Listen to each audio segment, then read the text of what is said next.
आज का जो इवेंट है जो प्रेस क्लब ऑफ इंडिया में ऑर्गेनाइज़ किया गया, इसका ऑफिशियली जो टाइटल था वो था policing democracy has the space for dialogue collabs. इसके मानी ये हैं कि डेमोक्रेसी जो है वो अब पुलिस की डेमोक्रेसी हो गई, यानी वो डेमोक्रेसी नहीं रही है, वो एक पुलिस स्टेट बन गई है। तो आज सब हमारे स्पीकर्स ने मिलकर इसी बात पे चर्चा की कि ये जो है कुछ ये 2 साल या 3 साल पुरानी या 8 साल पुरानी बात नहीं है कि पुलिस का जो करप्शन है और पुलिस का जो वायलेंस है माइनॉरिटीज़ पर, इंक्लूडिंग मुस्लिम्स, दलित्स, आदिवासीज़, ये सारी जो वायलेंस है पुलिस की, ये इतनी टारगेटेड क्यों होती है और किस तरह का जो है पुलिस जो है सिर्फ एक टूल नहीं है गवर्नमेंट का। पुलिस अपने आप में जो है एक बहुत ही वायलेंट तरीके से और इस्लामोफोबिक तरीके से अटैक करती है माइनॉरिटीज़ पर, और इसके कई एग्जांपल्स हमारे सामने आए। इसके एग्जांपल यूपी में हुई, जो 23 डेथ्स थी एंटी सीए एक्ट के लागू होने के बाद जब प्रोटेस्ट हुई, उसमें जो 23 लोगों की मौत हुई, जिसमें डायरेक्ट पुलिस ने फायर किया लोगों के ऊपर, डायरेक्ट सीनों पर गोलियां चलाई। उससे ये पता चलता है, और जो जो स्लोगन्स पुलिस ने इस्तेमाल किए ये सब करने के दौरान, और जिस तरह के इस्लामोफोबिक स्लोगन्स इस्तेमाल किए गए, उससे ये मालूम होता है कि पुलिस अपने आप में एक इस्लामोफोबिक एजेंसी है।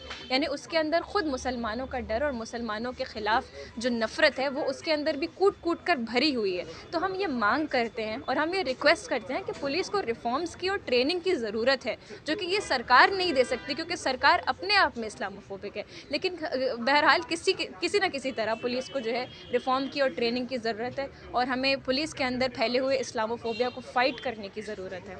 लेकिन पुलिस तो उन्हीं आदेश पर अमल करती है ना जो ऊपर से दिए जाते हैं। आप इसको भी समझिए। देखिए, पुलिस उन आदेश पर तो अमल करती ही करती है, उसके अलावा पुलिस के जो मेजर्स होते हैं वो उसके आगे भी एक्सेसिव मेजर्स भी लेती है। तो जैसे कि, और मैंने जैसे आपको बताया कि पुलिस के स्लोगन से खुद पता चलता है कि ये जो नफ़रत है ये उनके अपने अंदर की नफ़रत उभर कर आ रही है। फॉर एग्ज़ाम्पल, मैं आपको एग्ज़ाम्पल दूँ कि गोली चलाते वक़्त पुलिस को तो ज़रूरत नहीं है कि वो कुछ कहे, हुँ, हुँ। लेकिन पुलिस क्या कह के गोली चलाते कि मारो इन मुल्लों को। इससे क्या मालूम होता है? इससे मालूम ये होता है कि ये सिर्फ सरकारी आदेश नहीं है, ये सरकारी आदेश हैं, लेकिन उसके अलावा भी जो अंदर की भरी हुई नफ़रत है वो उभर के आती है जब पुलिस अटैक करती है। पुलिस कहती है आप लोग को डिस्पर्स करने के लिए उन्होंने सारे कदम उठाए। जी। इस पर भी आज हमारे प्रोग्राम में चर्चा हुई कि अगर पुलिस को डिस्पर्स करना होता है तो उसका तरीका होता है लाठीचार्ज, या पहले तो टियर गैस का या पानी चलाकर पॉपुलेशन को डिस्पर्स करना होता है।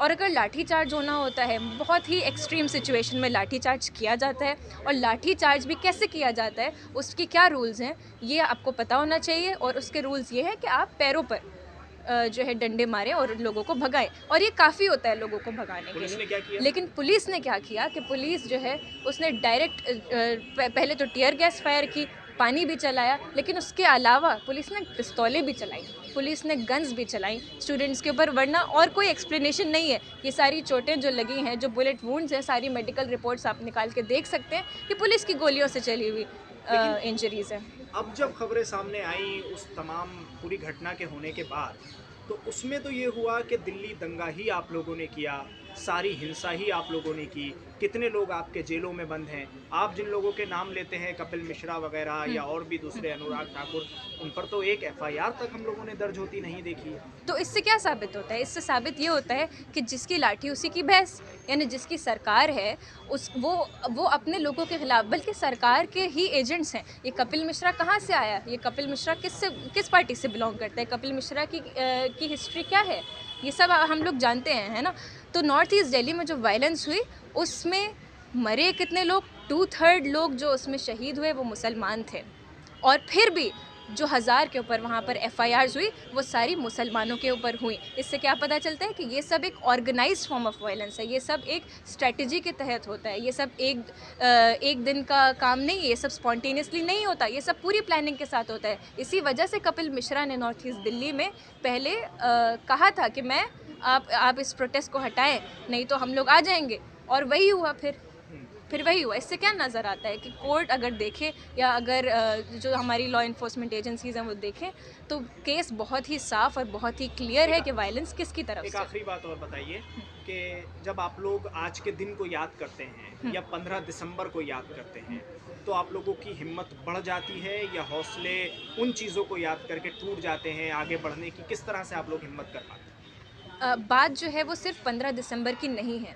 अब जिस तरह से और जिस इंटेंसिटी के साथ इस्लामोफोबिया हो रहा है, जिस तरह की हेट्रेड हम डे टू डे लाइफ में एक्सपीरियंस करते हैं। फॉर एग्जांपल मैं हिजाब करती हूँ, और हिजाब जजमेंट आने के बाद से और हिजाब के ख़िलाफ़ जो एक मूवमेंट खड़ा हुआ है उसको शुरू होने के बाद से डेली क्या होता है कि रोज़ एक नया इशू होता है मुसलमानों के ख़िलाफ़, रोज़ एक नया बिल लाया जाता है, रोज़ एक नया मुद्दा उठा के लाया जाता है। तो जितनी बार ये जितने नए मुद्दे उठाते हैं, हम उतना ही स्ट्रेंथन फील करते हैं, हम उतना ही और पावरफुल फील करते हैं, हमें उतनी ही हिम्मत और ताकत मिलती है उनसे लड़ने की। क्योंकि इससे क्या होता है, हमें समझ में आता है कि इनकी लड़ाई जो है वो इस्लाम से है, इनकी लड़ाई हमारे दीन से है, इनकी लड़ाई मुसलमानों से है। इससे हमें हमारे अंदर का जो जज्बा है वो फिर से उभर के आता है और हमें हिम्मत मिलती वो फिर आपके मुकाबले पे भगवा रंग के गमछे लाते हैं, है। जी। फिर सड़क पर तांडव होता है। जी।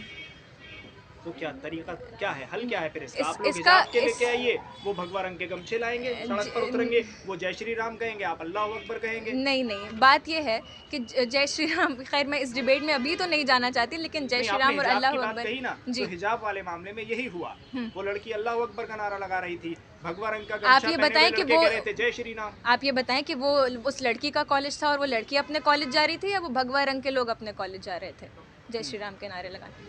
अटैकर और ऑप्रेसर में फ़र्क होता है। वो लड़के वहाँ क्यों आए जय श्री राम के नारे लगाने, इसमें और उस लड़की ने किस तरह रिस्पॉन्स में कहा, उसको क्या कहने से हिम्मत मिली, इसमें बहुत फ़र्क है ना? तो इस बात पर गौर करें, और चीज़ों को जो है बहुत ट्रांसपेरेंट हैं चीज़ें, और बस एक नज़र चाहिए होती है देखने के लिए। तो मैं जो है आपकी ऑडियंस से भी यही दरख्वास्त करूँगी कि चीज़ें बहुत साफ़ हैं, उन्हें देखें।